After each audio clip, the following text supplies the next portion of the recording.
Så skal vi se Pelle på den røde piste her. Så bare kør, Pelle, så kommer du på videofilm, så mor kan se, hvor dygtig du er. Ja, det er først eftermiddag.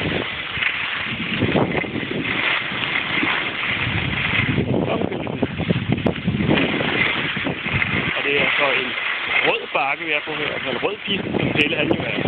Det er støvende ligeglad med.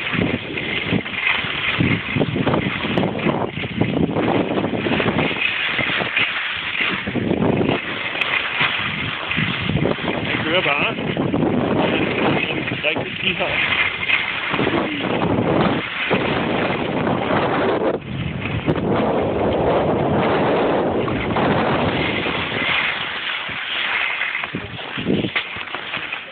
Som Pelle sagde i går, hvorfor skal jeg gå på skiskole? Der er ikke nogen, der kan lære mig noget der alligevel.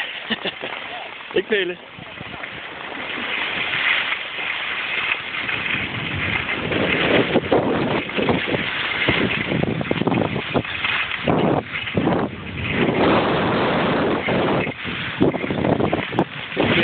Han kører sgu godt. Nu er der hop. Nu er Pelle til, at man kan komme ind på sin hop.